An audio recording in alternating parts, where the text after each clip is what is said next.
وقائدا وناصرا ودليلا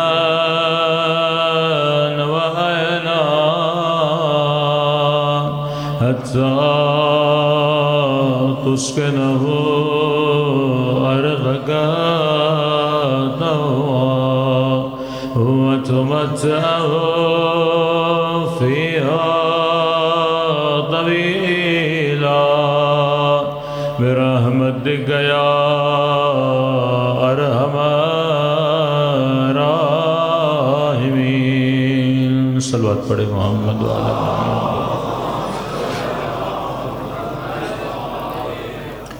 بسم اللہ الرحمن الرحیم. رب اشرح لی صدری ویسر لی امری واحلل عقدۃ من لسانی یفقهوا قولی. اما بعد فقط قال سبحانہ وتعالی فی محکم کتابہ بسم اللہ الرحمن الرحیم واعتبروا یا اولی الالباب. صلوات پڑھے محمد وعلی محمد.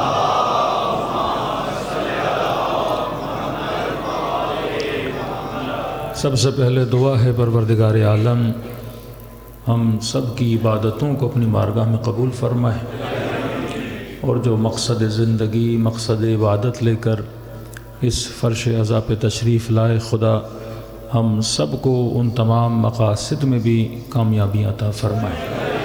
تھوڑا سا ایکو کم کر دیں، بار دیگر صلوات پڑھیں محمد وعلی محمد.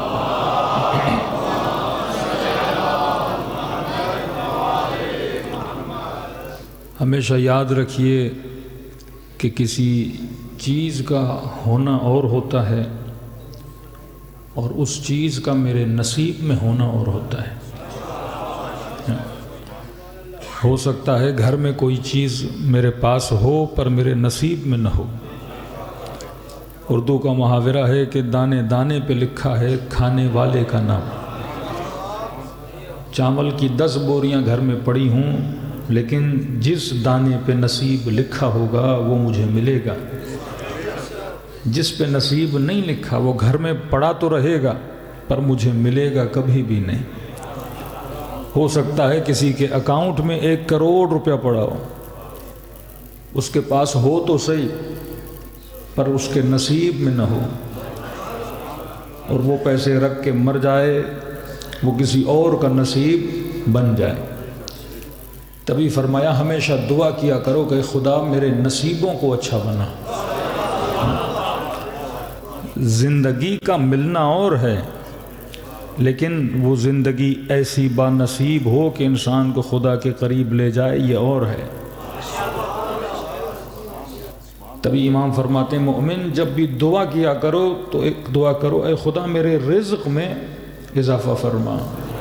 یہ نہیں کہا دعا کرو میرے مال میں اضافہ فرما، کیونکہ مال میں اور رزق میں زمین و آسمان کا فرق ہے. مال وہ جو میرے پاس ہے پر میرا رزق نہیں ہے. رزق جو میرے پاس بھی ہے اور اللہ نے میرے نصیب کے اندر بھی رکھا ہوا ہے. اب ہو سکتا ہے کسی کو 70 سال زندگی تو ملے پر زندگی بابرکت نہ ملے. زندگی کا ہونا اور ہے، اس کا بابرکت ہونا اور ہے. زندگی تو شمر کو بھی ملی، زندگی تو یزید کو بھی ملی، اور زندگی حبیب ابن مظاہر کو بھی ملی. زندگی کا ہونا زندگی کا ہونا اور ہے، لیکن زندگی بابرکت ہونا اور ہے. دیکھیے انسان کس چیز کی وجہ سے یاد رکھے جاتے ہیں؟ اپنے لمحوں کی وجہ سے یاد رکھے جاتے ہیں. کوئی اچھا تھا تو اچھا کیوں تھا؟ کیونکہ اس کا لمحہ اچھا تھا. کوئی برا تھا تو برا کیوں تھا؟ کیونکہ اس کا لمحہ برا تھا. کسی سے محبت کرتے ہو اس کے لمحوں کی وجہ سے، کسی سے نفرت کرتے ہو اس کے لمحوں کی وجہ سے. اور لمحے اگر بابرکت ہوں تو رب کی رحمت آتی ہے، لمحے اگر بے برکت ہوں تو خدا کی لعنت آتی ہے. ایک لمحہ تھا ضربت علی یوم الخندق افضل من عبادت ثقلین. تلواریں تو بہت ساروں نے چلائیں لیکن لمحے بابرکت نہیں تھے. علی کا ایک لمحہ بابرکت تھا. تبھی کا دعا کرو اے خدا میرے وقت میں بھی برکت عطا کر, میرے لمحوں میں بھی برکت عطا کر. وہ ایک لمحہ تھا جس نے شمر کو شمر بنایا, اور وہ ایک لمحہ تھا جس نے حر کو جنتی بنا دیا. تو کسی کو مانتے ہیں تو تعصب کی بنیاد پہ نہیں, لمحوں کی بنیاد پہ. اور اگر کسی کی نفرت ہمارے دل میں ہے تو وہ بھی تعصب کی بنیاد پہ نہیں, لمحوں کی بنیاد پہ ہے. آپ کھلم کھلا چیلنج کریے مخالفان امیر المؤمنین کو کہ جناب اگر ہم علی سے محبت کرتے ہیں تو بس ایک کام کریے, فضیلت کا معیار بنا دیتے ہیں کہ کون با فضیلت ہے کون بے فضیلت ہے. با فضیلت میرے کہنے سے نہیں بنتا, بے فضیلت میرے کہنے سے نہیں بنتا. بس فرق یہ ہے کہ ہم علی کے لمحوں کو لاتے ہیں, تو اپنے بڑوں کے لمحوں کو لا کے کھڑا کر. زیادہ نہیں بولو ہم 20 لمحے علی کے لاتے ہیں, تم 10 لمحے اپنے بڑوں کے لاؤ. وہ ایک لمحہ تھا جب رسول نے ہاتھ بلند کر کے کہا من کنت مولا ہو فہذا علی المولا.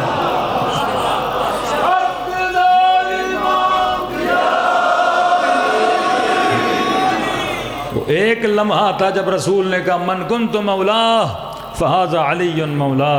وہ ایک لمحہ تھا جب علی کی ضربت عبادت ثقلین بن گئی.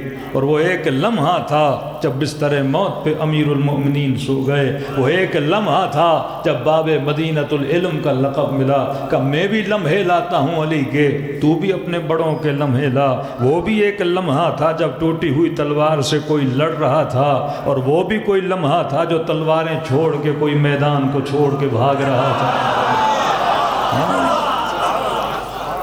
دنیا لمحوں کی دنیا ہے. یہ وقت, یہ گھڑی, یہ سیکنڈ جو گزر رہے ہیں یہ کیا بن رہے ہیں؟ لمحے بن رہے ہیں. اب لمحوں میں کوئی رحمتیں سمیٹ رہا ہے تو کوئی لعنتیں سمیٹ رہا ہے. یہ تیرے اوپر ہے تو اپنے لمحوں کو کیسا بناتا ہے, یہ تیرے اوپر ہے تو اپنے خلوت کو کیسا بنا دیتا ہے. تو فرمایا مجلس حسین میں آئے یہ کیا سمیٹ رہے ہو؟ لمحے بنا رہے ہو سکتا ہے کوئی کہیں اور پہ مشغول ہو, وہ بھی اپنے لمحے بنا رہا ہے, تو بھی اپنے لمحوں کو بنا رہا ہے. اور کہ لمحے جتنے پاک ہوں گے آخرت میں پاک نصیب ہوں گے, لمحے جتنے نجس ہوں گے آخرت اتنی نجس ہو جائے گی. فرمایا اب یہ تیرا اختیار ہے, تو لمحوں کو کیسا بنانا چاہتا ہے. امیر المؤمنین نے فرمایا کہ انسان پہلے یہ سوچا کر کہ تجھے اتنا مقام ملا تو کس چیز کی وجہ سے ملا. کہ آج انسان کہے میں اشرف المخلوقات ہوں, میں سب سے بہتر وجود ہوں جسے پروردگار عالم نے بنایا. دیکھیے یہ ماحول سردی کا ماحول ہے. سردی کی ایک خاصیت ہے, خاصیت یہ ہے کہ وجود کو ٹھنڈا کر دیتی ہے. اور ذکر حسین کی بھی ایک خاصیت ہے. سردی کی خاصیت وجود کو کیا کر دے؟ ٹھنڈا کر دے. کبھی ہم کہتے ہیں جمع دینے والی سردی, مطلب سردی جتنی زیادہ ہو انسان کے وجود کو کیا کر دیتی ہے؟ جمع دیتی ہے. جمنے کو عربی میں کہتے ہیں جمود. آپ گھر میں ڈیفریزر رکھتے ہو, فریج رکھتے ہو, چیزوں کو کیا کرنے کے لیے؟ جمانے کے لیے. کہ مولانا سبزی خراب ہو جائے گی, کھانا خراب ہو جائے گا, لہٰذا ہم فریج میں رکھتے ہیں تاکہ جم جائے. جب جم جائے گا تو اس کی حالت بدلے گی نہیں, ویسے کا ویسا رہے گا. بدن کو ڈیفریزر میں ڈال دو, 10 سال بھی پڑا رہے تو بدن خراب نہیں ہوگا, جمع رہے گا. مطلب جب کوئی چیز جم جاتی ہے تو وہ رک جاتی ہے, جب رک جاتی ہے تو حرکت ختم ہو جاتی ہے. جمنا مطلب حرکت کا نہ ہونا. یہ گلاس جمع ہوا ہے, یہ حرکت نہیں کرتا کہ یہاں سے اٹھ کے یہاں چلا جائے, تبھی اسے کہتے ہیں یہ جامد ہے, یہ لوہا جامد ہے, یہ مائک جامد ہے, یہ جیکٹ اور کپڑا کیا ہے؟ یہ جامد ہے. اسے کہتے ہیں جمادات, مطلب جمی ہوئی چیزیں. جن کے وجود میں کوئی حرکت نہیں ہے. اہل بیت کے کلام کا مفہوم بتا رہا ہوں. مولا فرماتے اگر وجود جسم جم جائے تو پرواہ نہیں، کیونکہ جسم نے ایک دن مر ہی جانا ہے. پتھر جم جائے تو مسئلہ نہیں، پانی جم جائے تو مسئلہ نہیں، لیکن فرمایا وائے ہو ان انسانوں پر جن کی فکریں جم جائیں. فکر کو جامد نہیں ہونا چاہیے کہ جیسا 17 سال میں تھا ویسا 40 سال میں ہی ہے، اور جیسا 40 سال میں تھا ویسا 60 سال میں ہی ہے. اس بندے نے ٹکے برابر ترقی نہ کی. فرمایا آؤ دیکھو سلمان 10ویں ایمان کے درجے پر ہے. ابو ذر یہ درجات دیکھتے ہو کہ ان کی فکریں جمی ہوئی نہیں ہیں. اور کہا اگر بدن جم جائے تو اس کو پگھلانے کے لیے گرمی کو استعمال کیا جاتا ہے. گلاس کی پانی جم گیا، برف بن گیا تو آگ کے نیچے رکھو گے تو یہ پگھل جائے گا. اور کہا اگر فکر جم جائے تو اسے کون پگھلاتا ہے؟ کہ جمی ہوئی فکروں کو صرف ذکر حسین پگھلا دیتا ہے. نہج البلاغہ فکروں کو پگھلانے کا نام ہے. کلام اہل بیت فکروں کو پگھلانے کا کام ہے. اور جب جمی ہوئی فکر آ کے حسین سے ملی اور نام تھا حر، ایک ملاقات نے حسین نے اس کے وجود کو پگھلا دیا. جناب زہیر خیمے میں تھے، بار بار پیغام جا رہا تھا آؤ حسین سے آ کے ملو، جمع ہوا تھا مل نہیں رہا تھا. ایک ملاقات نے جناب زہیر کو علیہ السلام بنا دیا. فرمایا برف کا کام ہے جمع دینا، آگ کا کام ہے پگھلا دینا. اور فکر کب جمتی ہے؟ جب انسان کی فکر میں جہالت آ کے بسیرا کر دیتی ہے. اب فرمایا کائنات کی ادنا ترین مخلوق کا نام ہے جماد. 4 تقسیمات ہیں. پہلی مخلوق کو بولا جاتا ہے جمادات، جس میں پتھر، لوہا، سونا، چاندی، یہ انگوٹھی جمادات کیوں ہیں؟ کیونکہ یہ جمی ہوئی ہیں. پتھر چلتا نہیں، یہ انگوٹھی 20 سال بھی پہنو تو بڑی نہیں ہوگی، جیسی کی ہے ویسی رہ جائے گی. فرمایا ادنا ترین مخلوق کا نام ہے جماد. جب جماد نے ترقی کی، چھوٹا سا دانہ جامد تھا، گندم اگانے کے لیے آپ نے اسے زمین میں ڈالا اور دانے نے اپنا سینہ چیر کے ترقی کرنا شروع کر دی اور ایک لڑی زمین سے باہر نکلی تو کہا اب یہ جماد نہیں رہا، اب یہ نبات بن گیا. نبات کا مطلب نمو کرنا. بچہ پیدا ہوا چھوٹا تھا، اگلے سال قد اور بڑا ہوا، پھر اور بڑا ہوا، اور خدا نخواستہ کسی کو بیٹا پیدا ہو جائے اور 2-3 سال گزر جائیں ویسے کا ویسا رہے تو فوراً ڈاکٹر کے پاس جاؤ گے، کیونکہ پتھر نہیں ہے، انسان کا بچہ ہے. یہ بڑھے گا تو پتہ چلے گا صحیح و سالم ہے. دانہ زمین میں پھینکا پر گندم کا ایک شاخہ نہ نکلا تو آپ نے کہا یہ نبات بننے کی صلاحیت نہیں رکھتا. ان دانوں کو کوئی زمیندار بھی نہیں خریدتا. ویلیو تب ہے جب اس کے اندر کیا پیدا ہو جائے؟ نمو پیدا ہو جائے. تو فرمایا پہلا درجہ خلقت کا جماد ہے، دوسرا درجہ خلقت کا نبات ہے جو اس سے بھی افضل ہے. پتھروں کی اتنی قیمت نہیں ہوتی جتنی گندم کی بوری کی ہوتی ہے. پتھروں کی اتنی قیمت نہیں ہوتی جتنی پھلوں کی قیمت ہوتی ہے. اب فرمایا نمو تو پیدا ہوا، درخت بنا، سیب کا درخت، انار کا درخت، گندم کی فصل، چاول کی فصل، لیکن یہ ایک جگہ پہ آ کے رک جاتا ہے. اور اگر اس نے ترقی کی، بڑے ہونے کے بعد اگر اس کے اندر احساس پیدا ہوا، کسی درخت کو کاٹو گے چیخے گا نہیں، لیکن مرغی کا گلا کاٹو گے تو تڑپ کے بتائے گی کہ میں درخت نہیں ہوں. فرمایا تیسری منزل منزل حیوان ہے، جس کے اندر نمو بھی ہے اور ساتھ میں احساس بھی پایا جاتا ہے. اس کے اندر غصہ بھی ہے، اس کے اندر شہوت بھی ہے، اس کے اندر اولاد کی محبت بھی ہے. اگر اسے مارو گے تو چیخے گی، اگر اسے تکلیف دو گے تو روئے گی. فرمایا یہ حیوان ہے، کیونکہ ترقی کر کے یہ نبات سے کس سرحد میں داخل ہوا؟ سرحد احساس میں داخل ہو گیا. جب احساس آتا ہے تو حیوان بنتا ہے. اب یہاں پہ امیر المومنین سوال کرتے ہیں، یہ بتا تو سرحد انسان میں کب داخل ہوا؟ اور کیوں داخل ہوا؟ اگر تو نبات نہیں، اگر تو جماد نہیں، اگر تو حیوان نہیں تو کیا ہے؟ انسان ہے۔ اب کس چیز کی وجہ سے انسان ہے؟ اگر یہ کہو کہ مولانا بچہ چھوٹا ہے بڑا ہوتا ہے، کہ یہ مقام تو نباتات کا مقام ہے۔ اگر یہ کہو مولانا میرے اندر احساس ہے، مجھے غصہ آتا ہے، میں اولاد سے محبت کرتا ہوں، میرے اندر محبت و نفرت کا جذبہ ہے، تو آواز آئے گی یہ جذبہ تو حیوان کا جذبہ ہے۔ بتا کس چیز کی وجہ سے تو انسان ہے؟ جب خدا نے شیر کو بنایا تو یہ نہیں کہا کہ میں بہترین بنانے والا ہوں، جب خدا نے جنگلوں کو بنایا تو یہ نہیں کہا کہ میں بہترین بنانے والا ہوں، لیکن عجب ہے جب اس انسان کو خلق کیا تو خالق اپنی خلقت کی تعریف کرنے لگا اور کہنے لگا کہ میں بہترین بنانے والا ہوں۔ پروردگارہ تو میری آنکھوں کو دیکھ کے کہہ رہا ہے، کیا میرے کانوں کو دیکھ کے کہہ رہا ہے، کیا میرے ہاتھوں کو دیکھ کے کہہ رہا ہے، کیا میرے چہرے کی رنگت کو دیکھ کے کہہ رہا ہے، کیا میرے بالوں کو دیکھ کے کہہ رہا ہے؟ اللہ کی آواز آئے گی یہ بال تو میں نے حیوان کو بھی دیے، یہ آنکھیں تو میں نے حیوان کو بھی دی، یہ زبان تو میں نے حیوان کو بھی دی۔ فرمایا پھر وہ کون سی چیز ہے جس کے آنے سے خالق یہ کہے کہ میں بہترین بنانے والا ہوں؟ آنکھوں پہ ناز کرے تو گدھا کرے، کیونکہ اس کی آنکھیں ہم سب سے بڑی ہیں۔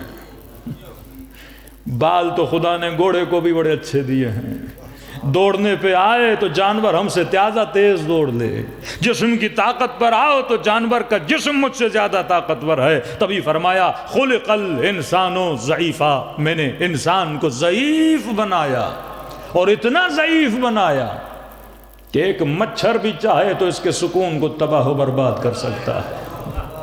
اور خالق جب چیلنج کرنے پر آتا ہے تو کہتا ہے میرے بندے کبھی تکبر نہ کرنا۔ فرمایا دنیا کے سارے حاکم بھی جمع ہو جائیں، دنیا کی ساری حکومتیں اور فوجیں بھی جمع ہو جائیں، فرمایا میری مکھی جیسی ایک مکھی بنانے کی طاقت نہیں رکھتے۔ اور فرمایا ان طاقتوروں کے کھانوں میں سے اگر ایک مکھی لقمے سے ایک ذرہ اٹھا کے چلی جائے تو یہ سارے بادشاہ بھی جمع ہو جائیں، اس مکھی کو پکڑنے کی طاقت نہیں رکھتے۔ خلقت پہ آئے تو ضعیف ترین وجود کہ مچھر کاٹے تو انسان مرنے پر آ جاتا ہے، ڈینگی کاٹے تو انسان ہاسپٹلائز ہو جاتا ہے، سانپ کاٹے تو انسان موت کے منہ میں چلا جاتا ہے۔ اے خدایا پھر کون سی چیز تھی جس پہ تو ناز کر رہا ہے اور کہہ رہا ہے کہ انسان میں بہترین بنانے والا ہوں؟ فرمایا وہ تیری آنکھیں نہیں تھیں، وہ تیری زبان نہیں تھی، وہ تیرے کان نہیں تھے، یہ گوش والا وجود نہیں تھا۔ کہ خدایا وہ کون سی چیز ہے؟ آواز آئی وَنَفَخْتُ مِن روحی، جب اس جسم میں اپنے وجود کی روح کی پھونک دی، کہا میں بہترین بنانے والا ہوں۔ معصوم فرماتے ہیں اس چیز کا نام ہے عقل۔ تبھی فرمایا در علی سے اسی کا واسطہ ہے جو صاحب عقل ہے، بے عقل نہ کبھی علی کو مانتا ہے، نہ علی کبھی اسے اپنے در پہ بلاتے ہیں۔ عقل مند اور عقل کی وجہ سے کہا کہ یہ بندہ انسان ہے۔ اب سخت ترین روایات ہیں، فرمایا قیامت کے دن کو جیسے لوگ آئیں گے قردۃ خاسئین، بندروں کی شکل میں، کچھ لوگ ایسے آئیں گے مکھیوں کی شکل میں۔ کہ خدایا شکل کیوں بدل رہے ہو؟ کہ کیونکہ میں نے انسان بنا کے بھیجا تھا، انسان بن کے واپس آیا نہیں۔ انسان وہی بن سکتا ہے جس کی عقل کیا رہے؟ ایکٹیو رہے۔ عقل کیا ہے؟ فرمایا بچہ جب 7 سال کا ہو تو ممیز ہوتا ہے۔ ممیز کا مطلب اس میں تمیز پیدا ہو جاتی ہے۔ ہم کہتے ہیں جناب 15 سال کا ہوا تو کیا ہوا؟ بالغ ہوا۔ بالغ بندہ کیسے ہوتا ہے؟ چہرے پہ بال آ گئے، کچھ فقہی مسائل ہیں کہ جناب بالغ ہو گئے، بڑا ہو گیا۔ معصوم فرماتے ہیں کئی لوگ جسم کے اعتبار سے تو بالغ ہو جاتے ہیں، عقل کے اعتبار سے بالغ نہیں ہوتے۔ بالغ تو گدھا بھی ہوتا ہے، بالغ تو گھوڑا بھی ہوتا ہے۔ کمال بشر یہ ہے کہ کس کے اعتبار سے بالغ ہو جائے؟ عقل کے اعتبار سے بالغ ہو جائے۔ اب کئی لوگ ہیں 50 سال کے ہو جاتے ہیں پر بندہ عقلانی اعتبار سے ابھی تک بالغ نہیں ہوا۔ اور ہمارے استاد کہا کرتے تھے کہ بعض لوگ تو یہ سمجھتے ہیں کہ سیل پیک خدا نے عقل دی اور ویسی ہی اللہ کے پاس واپس لے جاتے ہیں۔ کہ بندے خدا یہ اللہ نے یوز کرنے کے لیے دی ہے، ہاں موبائل ڈبہ پیک ملا اور استعمال کیا ہی نہیں اور ویسا ہی لے کے آخرت میں چلے گئے. کہ یہ استعمال کرنے کے لیے ہے، پیک کر کے فریج میں رکھنے کے لیے نہیں ہے. اور جو استعمال کرتا ہے وہی سلمان بنتا ہے، جو استعمال کرتا ہے وہی ابو ذر غفاری بنتا ہے. بچہ 7 سال کا گناہ کی اللہ کہتا ہے سزا نہیں، 8 سال کا خطا کی اللہ کہتا ہے سزا نہیں، کیونکہ 7 سال تک عقل ایکٹیو نہیں ہے. ایکٹیو نہیں تو اگر چوری بھی کرے تو بالکل ایسے ہے کوئی جانور جا کے کسی اور کی کھیت سے پوری گندم کھا لے تو کوئی اس کو لوک اپ میں نہیں ڈلواتا، کیونکہ جانور ہے. جانور کو کیا پتا مالک کی گھاس ہے یا پڑوسی کی گھاس ہے، مالک کا مال ہے یا کسی مومن کا مال کھا رہا ہوں. تو فرمایا جس میں تمیز ہو اپنے مال کی اور غیر کے مال کی وہ انسان کہلاتا ہے، اور جسے یہ تمیز نہ ہو کہ اپنا کھا رہا ہوں یا غیر کا کھا رہا ہوں وہ حیوان کہلاتا ہے. تو سرحد انسانی میں رہنا ہے تو تمیز ہونی چاہیے. اب جسے یہ پتہ نہ ہو کہ اہل بیت کا حق کھا رہا ہوں، وہ فیصلہ خود کرے کہ انسانی سرحدوں میں جی رہا ہے یا حیوانی سرحدوں میں جی رہا ہے. تمیز بتاتی ہے کہ انسان ہوں یا حیوان ہوں. حیوان میں تمیز نہیں ہوتی، اور عجب ہے جس حیوان میں تمیز آ گئی خدا نے اس کو انسان کے لیے نمونہ بنا دیا. کسی کا کھاؤ تو اس کا گایا بھی کرو، کوئی ایک احسان کرے تو بدلہ احسان سے چکایا کرو. جانور ہے، کتا نجس ہے، لیکن اگر مالک کا کھاتا ہے تو کبھی بے وفائی نہیں کرتا. خدا نے اس کی وفا کا ذکر قرآن میں کر دیا. جانور میں تمیز آ جائے تو خدا اس کا ذکر کرتا ہے. ایک کتاب حیات الحیوان، اس میں معصومین نے کئی حیوانوں کی مثالیں دی ہیں. مرغا ہے پر اگر غیرت آ جائے تو معصوم فرماتا ہے انسان بے غیرت سیکھنی ہے تو کس سے سیکھ؟ مرغے سے سیکھ. اب یہ بتاؤ انسان ہو پر غیرت نہ ہو تو قیامت میں افضل مرغا ہوا یا یہ ہوا؟ معصوم فرماتے ہیں مکھیوں سے سیکھا کر. مولا کیا؟ فرمایا کئی لوگ قیامت کے دن آئیں گے مکھی نما ہو کر آئیں گے.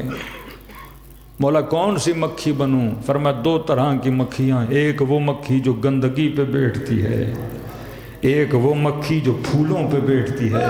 فرمایا بعض لوگ مکھی بنتے ہیں گندگی والی، بعض لوگ بنتے ہیں پھولوں والی. کا بڑا مثال تو دیجئے، یہ گندگی کی مکھی اور پھولوں کی مکھی کیا ہے؟ آپ نہانے گئے، نہا کے دھو کے صاف ستھرا بدن کر کے صابن وابن لگا کے پاک و پاکیزہ طاہر بن کے جب باہر آئے تو بدن پورا صاف ستھرا ہے، لیکن بدن کی کسی جگہ پہ ایک ہلکا سا زخم تھا.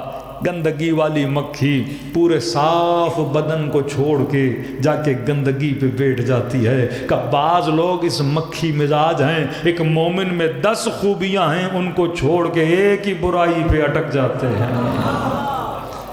کہ خدا قیامت میں ان کو مکھی بنا کے اٹھائے گا. معصوم میں کیسا بنوں؟ کہ دیکھ شہد کی مکھی سے سیکھا کر.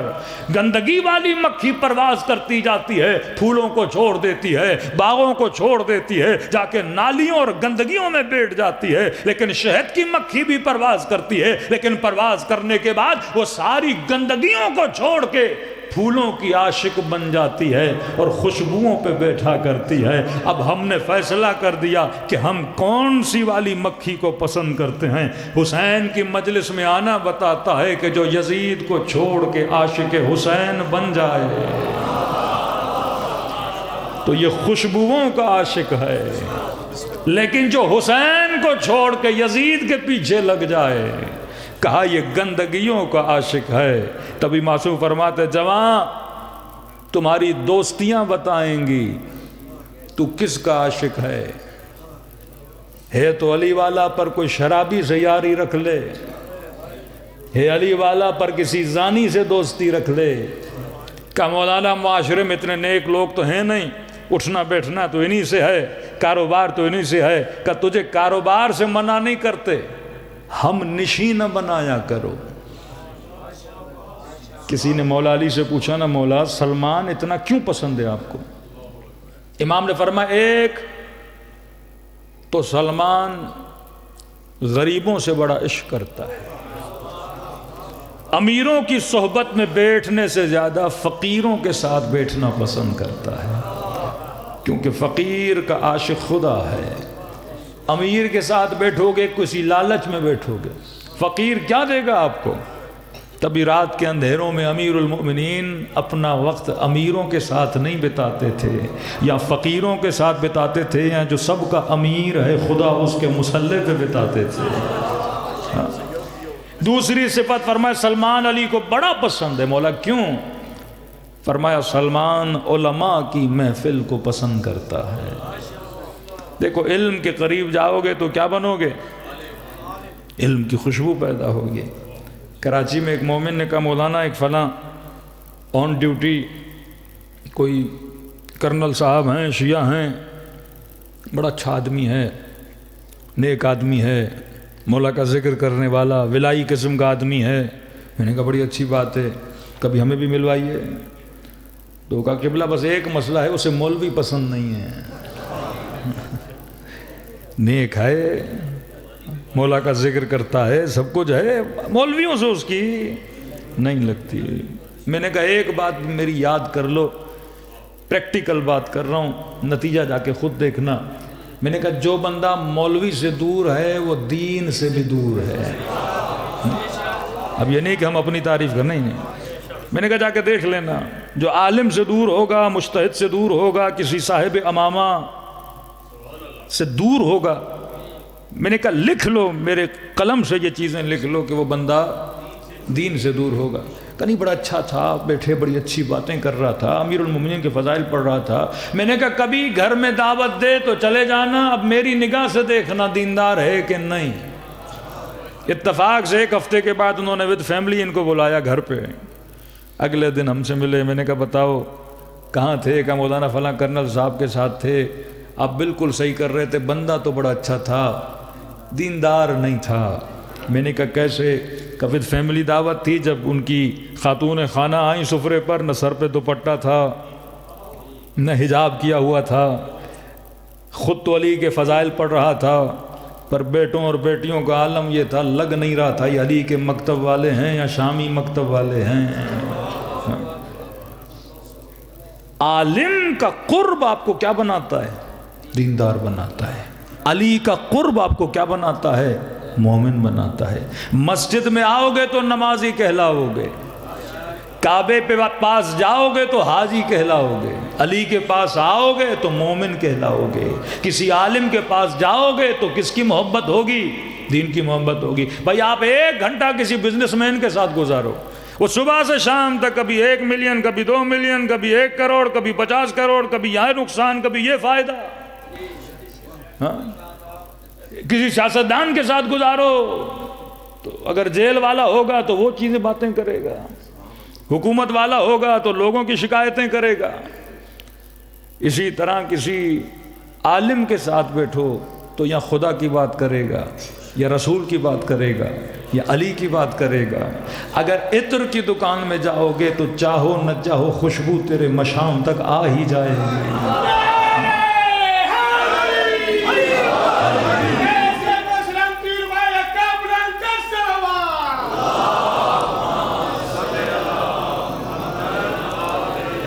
فرمایا ایک سلمان علی کو پسند ہے کیونکہ فقیروں کے ساتھ بیٹھنا پسند کرتا ہے، دوسرا سلمان علی کو پسند ہے کیونکہ سلمان علماء کی محفل میں بیٹھنا پسند کرتا ہے، تیسرا فرمایا سلمان کو اللہ سے بات کرنا بڑا پسند ہے۔ بندہ 24 گھنٹے میں رب سے باتیں کتنی کرتا ہے؟ تو فرمایا عقل نام ہے تمیز کا، تمیز کا مطلب اچھے اور برے کی تمیز آ جائے۔ تبھی فرمایا تمہاری نسلیں، تمہارے بچے 7 سال تک ایسے رکھو جیسے یہ بادشاہ ہیں۔ ایک آدمی غلطی کرتا ہے، کہتے ہیں اس کو کوئی ٹوکتا کیوں نہیں، کہ بادشاہ آدمی ہے، مطلب جو من میں آیا کرتا ہے۔ کہ بچہ ہے اس میں تمیز نہیں، اچھا کیا ہے برا کیا ہے؟ بڑے سے بات کیسی کرنی؟ مولانا ہمارا چھوٹا بچہ آپ سے ملنا چاہتا ہے، اور بچہ جیسے آیا اس نے کوئی مولانا کی توہین کر لی تو کوئی غصہ نہیں کرتا، کیونکہ کیا ہے؟ بچہ ہے۔ کبھی باپ کی توہین کر دیتا ہے، کبھی ماں کی کر دیتا ہے، کیونکہ بچہ ہے۔ باپ کی گود میں ہوگا اپنے کپڑے نجس کر دے گا، ماں کی گود میں ہوگا اپنے کپڑے نجس کر دے گا، لیکن جیسے جیسے بڑا ہوتا جائے گا تمیز آتی جائے گی، اسے پتا ہوگا نجاست گودوں میں نہیں کی جاتی۔ احساس نجاست ہوگا یہ فوراً کمرے سے باہر نکل کے چلا جائے گا، کیونکہ اسے کون بتا رہا ہے کہ اچھا کیا ہے برا کیا ہے؟ کہ جب تک بچہ ہے تو یہ سمجھو بالکل ایک حیوان کی طرح ہے، اسے ڈانٹا نہ کرو، اسے مارا نہ کرو، اسے کچھ نہ کہا کرو، کیونکہ ابھی تک اس کا دماغ خصلت حیوانی والا دماغ ہے۔ لیکن جیسے 7 سال کو کروس کرنا شروع کرے گا تو فرمایا 7 سے لے کے 14 تک اب بادشاہت ختم، اب اسے نوکری پہ رکھو۔ ہم اکثر کہتے ہیں اہل بیت کا فرمان ہے 7 سے 14 نوکر ہے، لیکن ہم نوکر بھی ایسا بنا دیتے ہیں تنخواہ بھی نہیں دیتے اسے۔ 7 سے 14 نوکر ہے، اب نوکر کو تنخواہ تو دی جاتی ہے نا، صبح سے شام تک ڈانٹو اسے، نماز کے لیے اٹھاؤ، روزہ رکھواؤ، لیکن اسے نوکری کی تنخواہ نہ دو تو یہ تربیت غلط ہے۔ بولو میرے لال، آج 7 سال کا بچہ ہو، بیٹا تو 7 سال کا ہو گیا، ممیز ہے، اسے بتا کہ جس کا کھا رہے ہو تھوڑا اس کا گایا بھی جاتا ہے۔ یہ آنکھیں جس نے دی ہیں، یہ زبان جس نے دی ہے، اپنے بچے کو لے جایا کرو، بیٹا یہ بلی ہے، یہ کتا ہے، یہ گدھا ہے، یہ گھوڑا ہے، دیکھو یہ بھی سارے ہیں، لیکن کوئی بول نہیں سکتا، خدا نے تجھے بولنے کی طاقت عطا کر دی ہے۔ میرے لال دیکھو یہ بازاروں میں، روڈوں میں، گلیوں میں گھوم رہے ہیں، لیکن خدا نے تجھے گھر دیا ہے، اپنی پہچان دی ہے۔ ہم علی کی مجلس میں جاتے ہیں، نعمتوں کو یاد کرواؤ، اب آؤ اس کا شکریہ ادا کریں، مصلی عبادت پر لے جاؤ، لیکن جب لے جاتے ہو پھر نماز پڑھنے کے بعد اسے کوئی گفٹ بھی دیا کرو، اسے کوئی ہدیہ بھی دیا کرو کہ میرے لال اسکول میں پاس ہو جاؤ گے تو فلاں سائیکل لے کے دے دوں گا، تو وہ سائیکل کی لالچ میں پڑھنا شروع کر دے گا، کیونکہ اسے علم کی اہمیت کا پتہ نہیں ہے پر سائیکل کی محبت کا بڑا پتہ ہے۔ اسی طرح مصلی عبادت پہ لاؤ، لیکن کوئی ہدیہ اور گفٹ کی بات کرو کہ بیٹا آج اگر مجلس میں تم نے یہ قصیدہ پڑھا تو تجھے یہ انعام دیا جائے گا، اگر تو نے سورہ قل هو اللہ احد کو یاد کیا تجھے یہ انعام دیا جائے گا۔ تو پہلے تیری لالچ میں کرے گا، لیکن جب عقل آ جائے گی پھر جنت کی لالچ میں کرے گا، اور جب پھر عقل بڑھ جائے گی پھر رب کی محبت میں سجدے کرے گا، اور اگر معرفت اور بڑھی تو وہی کہے گا جو امیر المومنین نے کہا کہ خدایا علی نے جنت کی لالچ میں تجھے سجدہ نہیں کیا، جہنم کے خوف میں تجھے سجدہ نہیں کیا، علی نے تجھے سجدہ اسی لیے کیا کیونکہ علی نے تجھے ہی لائق سجدہ مانا۔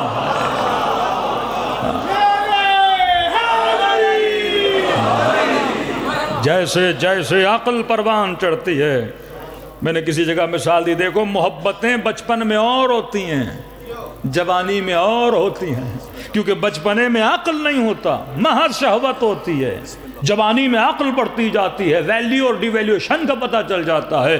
آپ کسی بچے سے پوچھیں کہ بیٹا آئس کریم چاہیے یا شادی کرا دوں، ہاں کیا کہے گا بچہ؟ وہ کہے گا خود کرے آئس کریم چاہیے۔ لیکن یہیں 20 سال کے جوان سے کہو کہ ڈڈیال سے آئس کریم دلا دوں یا مولانا کو کہہ کے کہیں سے اچھا رشتہ کرا دوں، جوان کیا کہے گا؟ رشتہ کراؤ۔ اور یہی جوان کبھی آئس کریم کے پیچھے تھا، آج کسی اور چیز کے پیچھے ہے، اور پھر یہی 40 کا ہو جائے بولے شادی کی، اب بتاؤ۔ ہاں محبتیں ٹائم با ٹائم بدلتی رہتی ہیں، کبھی گاڑیوں کا عاشق، کبھی گھروں کا عاشق، کبھی زمینوں کا عاشق، کبھی انسانوں کا عاشق، کبھی کسی چیز کا، کبھی یہ عشق بدل کیوں رہا ہے؟ کیونکہ اس کے وجود میں علم اور تمیز بدلتی جا رہی ہے۔ کبھی کوئی تھا اس کا عاشق تھا جو علی کا دشمن، پھر آتا ہے مجلس میں مولانا ذرا کلمہ تو پڑھائیے میں شیعہ ہونا چاہتا ہوں۔ ارے تیرے عشق کو کیا ہو گیا؟ پہلے ان کے قصیدے، اب ان کے قصیدے کا پہلے پتہ نہیں تھا، جب پتہ چلا تو صحیح پتے پہ آ کے کھڑا ہو گیا۔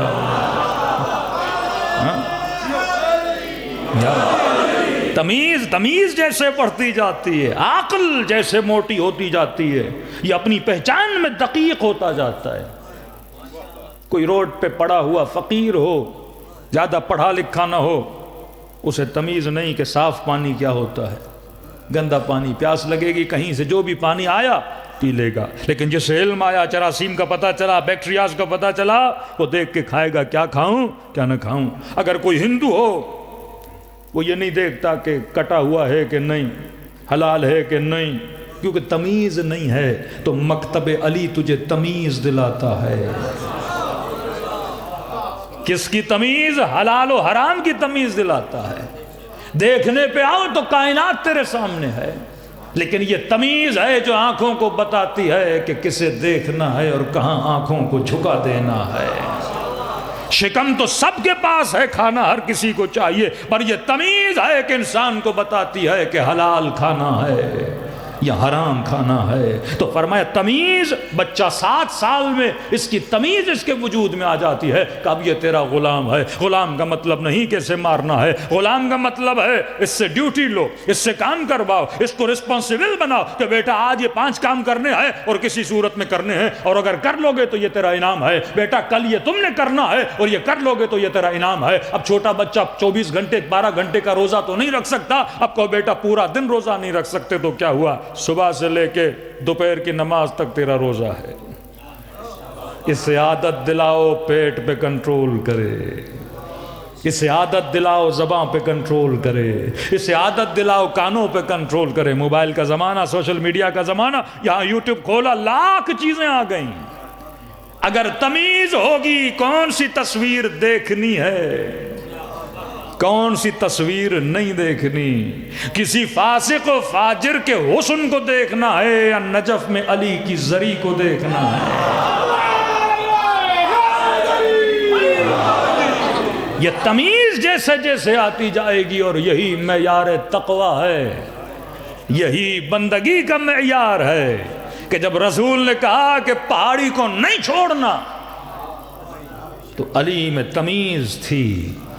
جو رسول نے کہا وہ تعمیل حکم کیسے کرنا ہے۔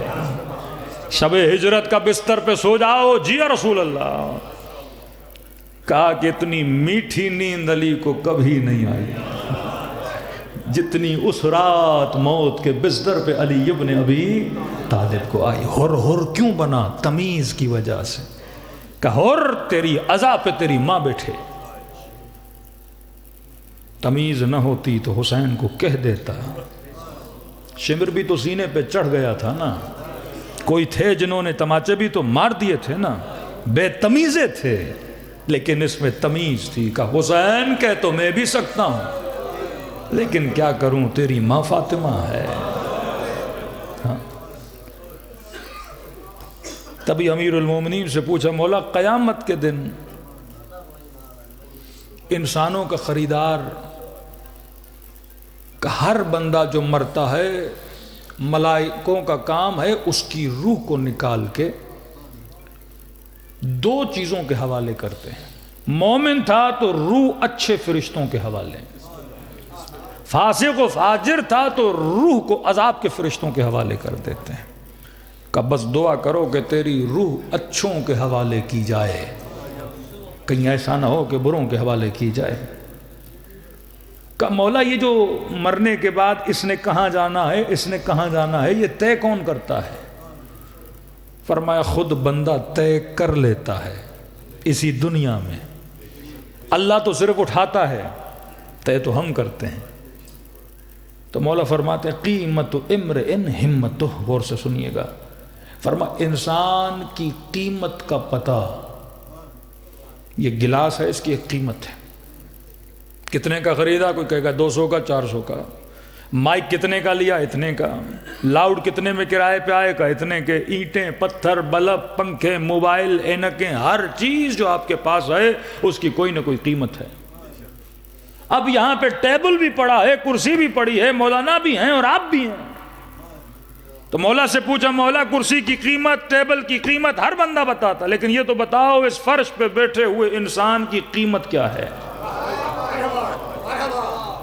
مرغیوں کی بھی قیمت ہے، بکروں کی بھی قیمت ہے، میں بھی گوشت رکھتا ہوں، میرا بھی ایک وجود ہے، اس کی قیمت کیا ہے؟ مولا جواب دیتے، فرما قیمت کا پتہ لگانا بڑا آسان ہے، ڈالر کا بھاؤ لگانا ہو تو ایکسچینج والوں سے پوچھو، مرغیوں کا بھاؤ لگانا ہو تو مرغی والے سے پوچھو، دودھ کا بھاؤ لگانا ہو تو دودھ بیچنے والے سے پوچھو، انسان کا پتہ لگانا ہو تو مربی انسان علی سے پوچھو۔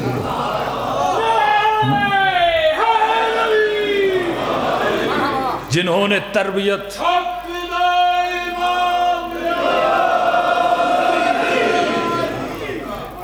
مولا فرماتے قیمت امرئ ہمت، انسان کی قیمت کا پتہ انسان کی ہمت سے چلتا ہے۔ کہتے ہیں نا کمر کس کے اگر کوئی کسی کام کے لیے ہمت باندھے، ہمت مرداں مدد خدا۔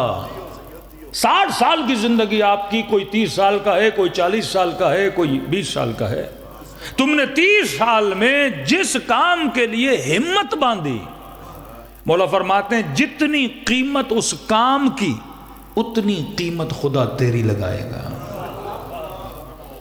40 سال ایک سیٹ کے پیچھے کوئی بھاگے، کرسی کے پیچھے کوئی بھاگے، 40 سال ایک پلاٹ لینے کے پیچھے، گھر لینے کے، اب یہ چیزیں لینا گناہ نہیں ہے۔ ہمت کا مطلب یہ ہے کہ اپنا سب کچھ اس کے لیے لٹا دے، نہ صحیح دیکھے نہ غلط دیکھے، نہ صبح دیکھے نہ شام دیکھے، محنت پسینہ ہر چیز کے بس یہ مجھے چاہیے اور اینی ہاؤ چاہیے، کسی بھی قیمت میں چاہیے، کہ جتنی اس کی قیمت ہوگی اتنی تیری قیمت ہوگی۔ اباؤ کربلا، ابن سعد تیری قیمت کیا ہے؟ دیکھو آخرت چھوڑی اس بندے نے، آل رسول کی محبت چھوڑی اس بندے نے، اپنا سب کچھ اس نے داؤ پہ لگایا، آخر میں مرا بھی کس چیز کے پیچھے؟ رائے کی حکومت۔ مولا فرماتے ہیں جتنی قیمت رائے کی حکومت کی ہے اتنی ہی ابن سعد کی ہے۔ تب امام حسین نے فرمایا جس چیز کے پیچھے تو جانا چاہتا ہے، میں حسین کہہ رہا ہوں حکومت تو دور، تجھے رائے کی زمین کے گندم کا دانہ بھی کھانے کو نصیب نہیں ہوگا۔ تبھی میں نے کہا نا دعا کرو چیزیں نصیب ہوں، ہونا اور ہے، نصیب ہونا اور ہے۔ شمر تیری قیمت کا چند عہدے مل جائیں۔ قاضی شرح تم نے فتویٰ لکھا کہ حسین واجب القتل ہے، لیاذ باللہ، تیری قیمت کیا تھی؟ کہ 1000 سکے اور درہم مجھے ملے، یہ میری قیمت تھی۔ ابن ملجم تو امیر کائنات کے سر پہ ضربت لگانے کو چلا ہے۔ بندہ کوئی کام کرتا ہے کسی چیز کے عوض میں، کس کے لیے تو علی کا قاتل بننا چاہتا ہے؟ کہا مجھے کتامہ مل جائے، حق مہر طے کیا تھا کہ مجھے علی کا خون تیری تلوار پہ چاہیے، تب میں تم سے شادی کروں گی، کہ یہ میری قیمت ہے۔ میں نے کہا حبیب ابن مظاہر تیری قیمت کیا ہے؟ جناب سعید آپ کی قیمت کیا ہے؟ عباس علمدار آپ کی قیمت کیا ہے؟ سودے کی مقام ہے، دنیا میں سودا کیا جاتا ہے۔ حبیب کی آواز آئے گی، حبیب تو کتنے میں بکا؟ اپنا وجود دیا، اپنا بدن قربان کیا، اپنی محنتیں زحمتیں سب کچھ تو نے حسین کے نام کی، گھر چھوڑا، بچے چھوڑے، بیوی چھوڑی، حبیب تیری قیمت کیا ہے؟ آواز آئی کہ بس حبیب کی قیمت یہ ہے کہ حسین کے چہرے پہ مسکراہٹ آ جائے۔ میرا مولا مسکرائیے، میری قیمت ہے۔ شاید آپ کے مولانا یہ خطابت کا جملہ ہے، حدیث روایت کی راوی سناؤں گا۔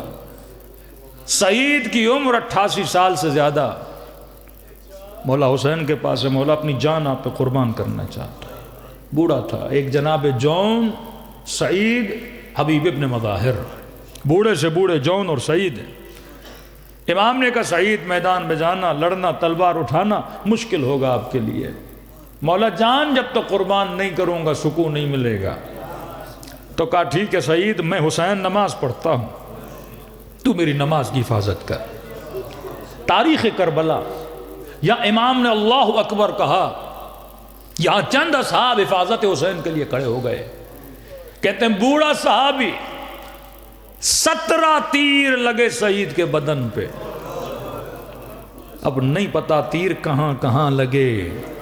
کہتے ہیں تیر لگتا تھا، نیچرل تھا، تیر لگے گا تو بدن سے خون بہے گا. خون بہتا گیا، چند ہی منٹ کا تھا. بہت تیزی سے امام نماز پڑھ رہے تھے، حالت جنگ میں تھے. کہتے ہیں جب تیروں نے لگنا شروع کیا اور خون بہنا شروع ہوا تو سعید نے محسوس کیا کہ غنود کی طاری ہو رہی ہے اور گویا بدن نڈھال ہوتا جا رہا ہے. ہاتھ نے سعید کے کانپنا شروع کر دیا. سعید نے مڑ کے دیکھا کہ میرا مولا بیٹھا کہ نہیں. اب مڑ کے دیکھا، ابھی بھی مولا قیام میں تھے. لکھنے والا لکھتا ہے کہ دونوں بازو کمر کے پیچھے رکھے اور کہ بدن اتنی مہلت دے کہ میرے حسین کی نماز ختم ہو جائے. میں نہیں چاہتا کہ ایک بھی تیر میرے حسین کو لگے. کہتے ہیں یہاں مولا نے سلام آخر دیا، یہاں نڈھال ہو کے زمین کربلا پہ گرنے لگا. لکھنے والے لکھتے ہیں اتنی تیزی سے ہم نے حسین کو جاتے ہوئے نہیں دیکھا. تیزی سے دوڑے کہ سعید کا سر خاک کے کربلا پہ نہ گرے، حسین کی گود میں آئے. کہتے ہیں جب سر مولا کی گود میں آیا، اب بتائیے 90 سال کا بوڑھا ہو، 17 تیر کھائے ہوں، حفاظت نماز حسین میں اپنی جان دی ہو، اسے تو سکون سے مرنا چاہیے نا. لیکن سعید تڑپ رہا تھا. مولا بار بار کہہ رہے تھے تو نے وفا کر دی، حد کر دی وفا کی، سکون سے دنیا سے چلا جا. لیکن سعید کچھ کہنا چاہتا ہے. کہتے خون بہ چکا تھا، زبان ساتھ نہیں دے رہی، ہونٹ کانپ رہے ہیں. کچھ کہنا چاہتا ہے اور اس جملوں کے کہنے سے پہلے مرنا نہیں چاہتا، گویا بڑا بے چین ہے. کہتے ہیں بڑی مشکلوں کے بعد سعید کی زبان سے 2 لفظ نکلے اور ان لفظوں کو سننے کے بعد اس کی روح پرواز کر گئی. کہنے لگا مولا الرضیت، کیا تو مجھ سے راضی ہوا؟ کہتا یہ کہنا تھا، حسین کے چہرے پہ مسکراہٹ آئی. فرمایا سعید میں بھی راضی، میری اماں زہرا بھی راضی. تو میری قیمت کیا ہونی چاہیے؟ 60 سال زندگی اس ہمت میں گزارو کہ میں نے اپنے مولا کو راضی کرنا ہے. ایک بیٹا ہوتا ہے نا، صبح سے شام تک محنت کرتا ہے، ماں راضی ہو جائے. ایک بیٹا سب کچھ کرتا ہے، بابا راضی ہو جائے. اگر یہ ہمت باندھی نا کہ علی راضی ہو جائیں، فاطمہ راضی ہو جائیں، تبھی رسول نے فرمایا جس سے فاطمہ راضی اس سے میں راضی، جس سے میں راضی اس سے خدا راضی. کہ جس سے یہ ناراض ہو جائیں اس سے میں ناراض ہو جاتا ہوں، جس پہ یہ غضبناک ہو جائیں اس پہ خدا غضبناک ہو جاتا ہے. تو ہر جمع مومن و مومنہ کی زندگی اسی ہمت میں گزرنی چاہیے. اگر تو نے قیمت بڑی لگانی ہے اور اپنا خریدار حسین کو بنانا ہے. یاد رکھیے یہ ذکر شفا ہے. اہل بیت کا ذکر روحوں کو بھی شفا دیتا ہے، اور میرا ایمان ہے یہ جسموں کو بھی شفا دیتا ہے. بزرگ علماء میں روش تھی کہ گھر میں کوئی بندہ بیمار ہوتا تھا، لا علاج بیماری، اس کو مجلس کے بیچ میں مریضوں کے لیے خاص جگہ بناتے تھے. کوئی چارپائی پہ سو جاتا تھا، کسی کو کرسی پہ بٹھاتے تھے کہ اس کو ذکر حسین سے کیا ملے گی؟ شفا ملے گی. آغا احمد کافی ایران کے بہت بڑے خطیب گزر گئے. ان کا بیٹا بھی جوان ہوا، والد کی سیرت پہ چلتے ہوئے یہ بھی ذاکر امام حسین بنا. کہتے کئی محرم پڑھنے کے بعد ایک محرم کا مہینہ اور ایام اعزا ختم ہوئے تو اس کے گلے میں تکلیف شروع ہوئی. ڈاکٹر کو چیک اپ کروایا کہ آپ کو گلے کا کینسر ہے. کہا ڈاکٹر صاحب ٹھیک ہوں گا، بتائیے کتنے دن ہے، زندہ رہوں گا کہ نہیں؟ کا چانسز ہیں لیکن ایک شرط ہے آپ کے ٹھیک ہونے کی. کا شرط یہ ہے کہ آپ آج کے بعد کسی سے بھی بات نہیں کریں گے. جو بھی کام ہو کاغذ پہ لکھ کے دے گا، میرا کام ہی ذکر کرنا ہے. نہیں کر سکتے آپ، بات کریں گے گلا مزید بگڑتا جائے گا. انہوں نے کہا ٹھیک ہے میں کروں گا تاکہ میں ٹھیک ہو جاؤں. کہتے ہیں پورا سال میں نے کسی سے ایک لفظ نہیں بولا. کاغذ پہ لکھتا تھا، ماں ہو، بیٹی ہو، بیوی ہو، لکھ کے دیتا تھا.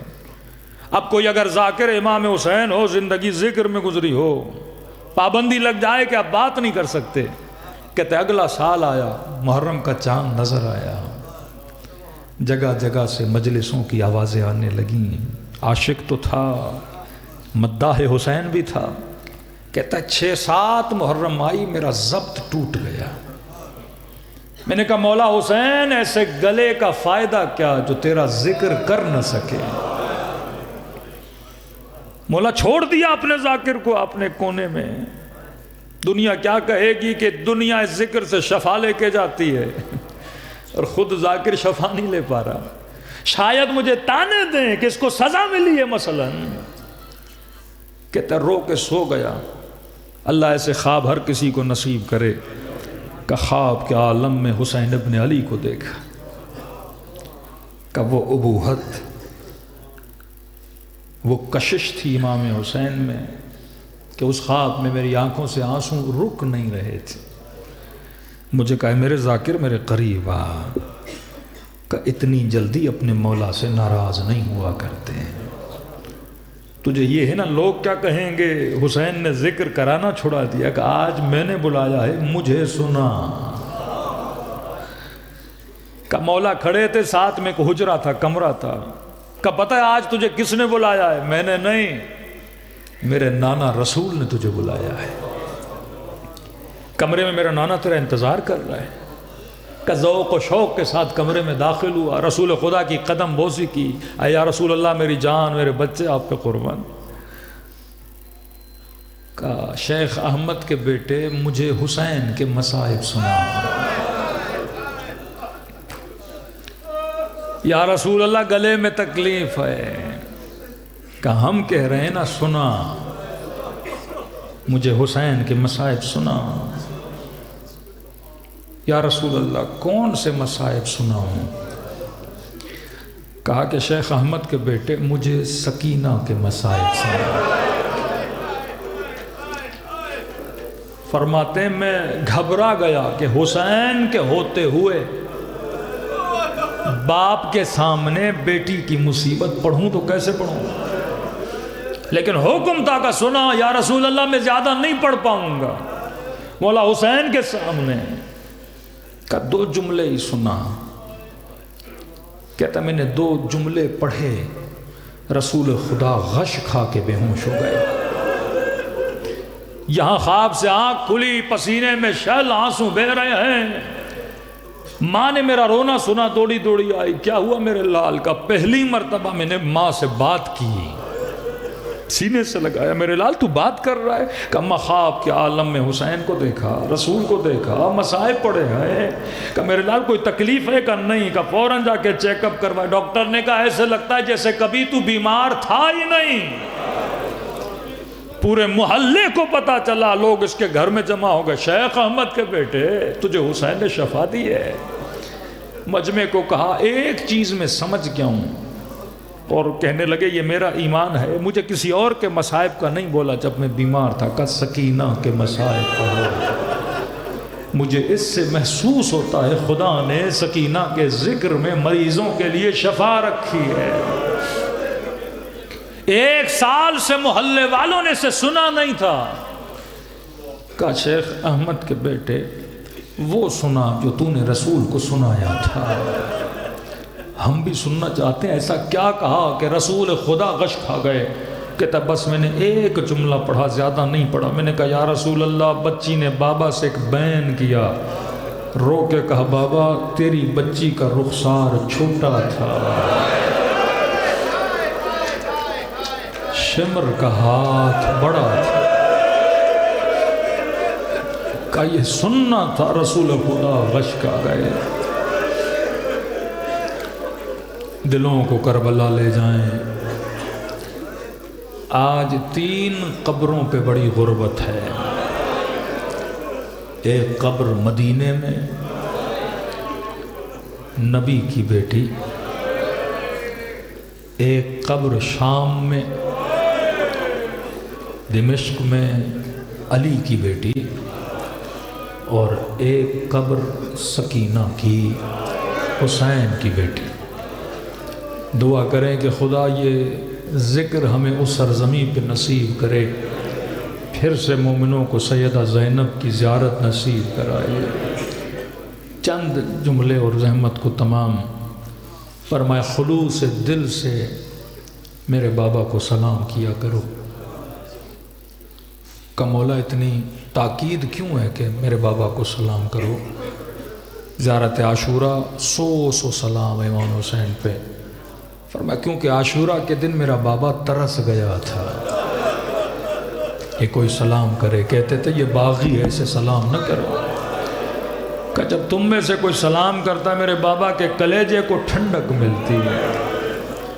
پھر عرض کیا اگر ایسے سلام کرو اور سلام کرنے کے بعد نہ چاہتے ہوئے تیری آنکھوں سے آنسو آ جائیں، فرمایا یہ مت سمجھنا یہ تیرے آنسو ہیں، یہ حسین نے تجھے تیرے سلام کا جواب بھیجا ہے۔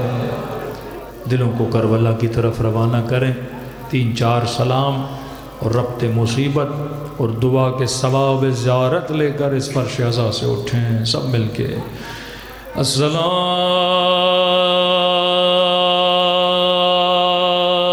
علی الحسین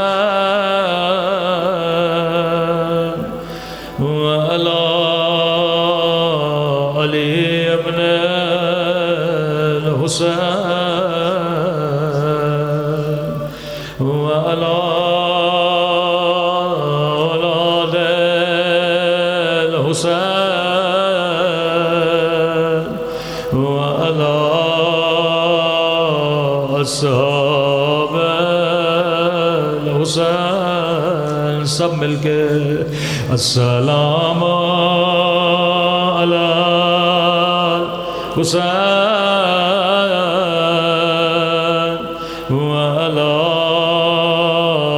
علی ابن حسین کی آواز گونجنی چاہیے سب مل کے وعلی اولاد الحسین وعلی اصحاب سب مل کے السلام علی حسین وعلی علی ابن، سب مل کے حسین کی آواز وعلی اولاد الحسین وعلی، ماشاءاللہ خلوص دل سے السلام علی الحسین وعلی علی ابن وعلی اولاد الحسین وعلی اصحاب، میرا سلام ہو زینب کی لٹی ہوئی چادر پہ، غیرت مند بیٹھے ہو، خدا ماں بہنوں کی چادروں کی حفاظت کرے۔ 40 سال اکبر پہ اتنا نہیں روئے، 40 سال علی اصغر پہ اتنا نہیں روئے۔ جب بھی روتے تھے کہتے تھے اچھا ہائے ماں بہنوں کے سروں کی چادر، مجھے خدا کی قسم اگر مدینے میں بے ادبی نہ ہوتی، کبھی کربلا میں بے ادبی نہ ہوتی، واللہ خدا کی قسم اگر مدینے میں در کو آگ نہ لگائے جاتے، کبھی خیموں کو کربلا میں جلایا نہ جاتا۔ مجھے خدا کی قسم، اگر مدینے میں پسلیاں نہ توڑے جاتے، کبھی کربلا میں حسین کے بدن پہ گھوڑے نہ دوڑائے جاتے۔ نہیں کہنے لگا ابن سعد، جب میں نے گھوڑے دوڑائے، میں نے اپنے کانوں سے حسین کی پسلیاں ٹوٹنے کی آواز سنی تھے۔ مجھے قسم ہے خدا کے، اگر مدینے میں علی کے ہاتھوں میں رسیاں نہ باندھے جاتے، کبھی کوفے کی بازار میں او زینب کے ہاتھوں میں رسیاں نہ ہوتے۔ بے ادبی کی ابتدا مدینہ، بے ادبی کی انتہا کربلا۔ واللہ اگر مدینے میں نبی کی بیٹی کو دربار میں بلایا نہ جاتا،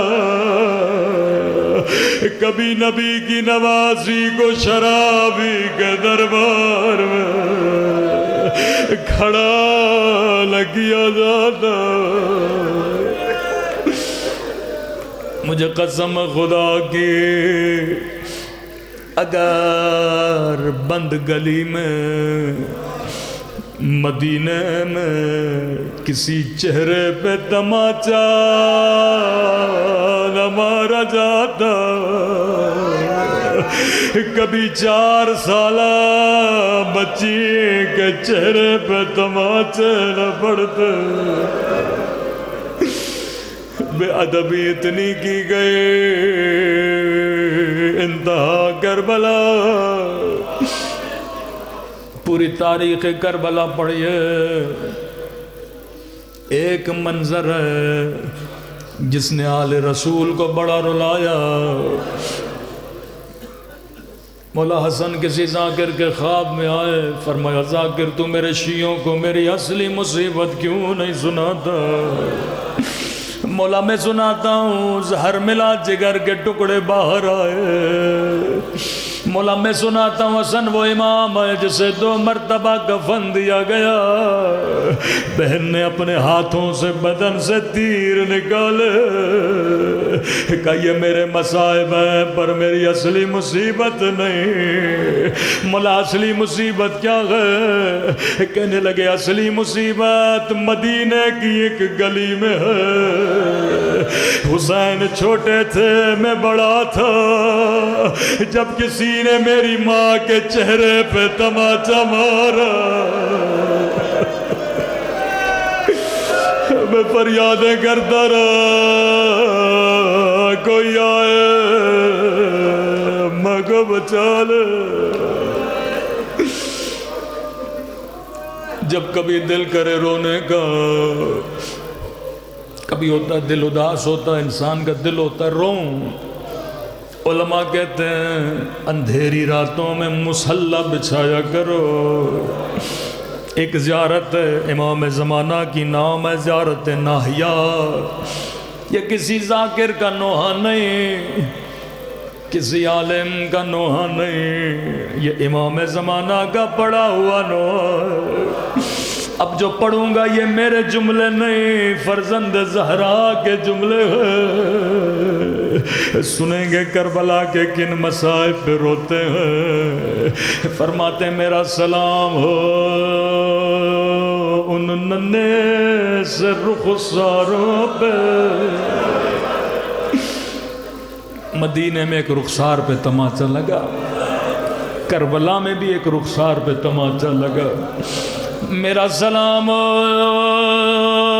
ان ننھے سے رخساروں پہ او جن کا رنگ بدلتا رہا، یہ نہیں کا رنگ بدل گیا، کبھی شمر کے تماچوں نے رنگ نیلا کیا، کبھی ظالم کے تماچوں نے رنگ سیاہ کیا۔ شاید کوئی برادر اہل سنت کہے یہ شیعہ مصائب پہ کیوں روتے ہیں؟ اس برادر کو صحیح بخاری کی حدیث سنایا کرو، رسول خدا کی حدیث ہے، فرماتے ہیں مسلمانوں کبھی حیوان کو بھی منہ پہ نہ مارا کرو۔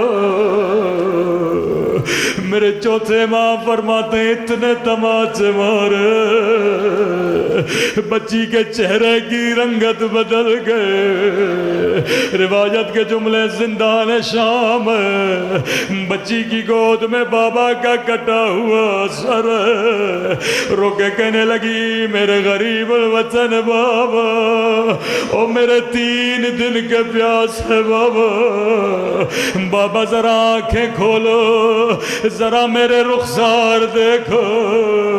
بابا تیری بچی کا رخسار چھوٹا تھا لیکن شمر کا ہاتھ بڑا تھا۔ پہلا سلام مولا نے رخساروں کو یاد کیا، میرا سلام ہو ننھے سے رخساروں پہ وہ جن کا رنگ تماچوں نے بدل دیا۔ اگلا سلام اس سے بھی درد بھرا سلام ہے، فرمایا میرا سلام ان خشک ہونٹوں پہ، ان پھٹے ہوئے ہونٹوں پہ، اللہ جانے یا اکبر کے ہونٹ یا علی اصغر کے ہونٹ، جواب میرے مولا نے خود دیا۔ میرا سلام ان خشک ہونٹوں پہ او جن پہ ظالم چھڑی مار رہا تھا، اللہ جانے یہ منظر سکینہ نے کیسے دیکھا، فریاد کرتی رہی نہ مار میرا غریب الوطن بابا۔ آخری سلام زحمت تمام، پہلے رخساروں کو یاد کیا، پھر زخمی ہونٹوں کو یاد کیا، پھر فرمایا میرا سلام ہو ان زخمی کلائیوں پہ۔ قدیمی مومنوں سوچو یہ کس کی کلائیاں ہیں، میرا سلام ان زخمی کلائیوں پہ جنہیں رسیوں سے باندھا گیا۔ کسی نے کہا مولا یہ کس کی کلائیاں ہے؟ کہتے ہیں یہ زینب کی بندھی ہوئی کلائیاں ہے۔ میں نے اپنے استاد سے کہا سیدہ زینب کو تازی آنے لگے پر مولا نے اس کو سلام نہ دیا، نو کے نیزہ سے مارا، پتھر لگے، لیکن امام نے صرف کلائیوں کو یاد کیا۔ میں نے کہا یہ کون سی رسیاں ہیں؟ کہنے لگے یہ 11 محرم کا منظر ہے، جب زینب کی نگاہ حسین کی پامال لاش پہ پڑے، زینب اونٹ سے ایسے گرے جیسے عباس گھوڑے سے گرے تھے۔ قدیمی مومن و شاید کوئی مومن کے مولانا یہ کیا پڑھ رہے ہیں کہ زینب ایسے گری جیسے عباس گرے۔ مولانا عباس کے تو بازو کٹے تھے، زینب کے تو بازو سلامت تھے۔ سوچو عباس کیسے گرے، منہ کے بل زمین پہ گرے، بھلا زینب عباس کی طرح کیسے گرے؟ میں نے کہا جواب میں نہیں دوں گا۔ امام زمانہ زیارت ناہیہ میں فرماتے میرا سلام ہو میری ان پپھیوں پہ اور جن کے ہاتھ ہاتھوں کو ان کی گردنوں سے باندھا گیا. زینب ایسے گرے اور جیسے عباس گرے تھے. بس تھا عباس گھوڑے سے گرے, زینب اونٹ کی اونچائی سے گرے. جب غازی گرے تو سر حسین کی گود میں تھا, لیکن جب زینب گری تو نامحرموں کا مجمع. کہاں ہو علی اکبر, کہاں ہو قاسم, کوئی اٹھانے والا نہیں تھا. اللہ لعنت اللہ.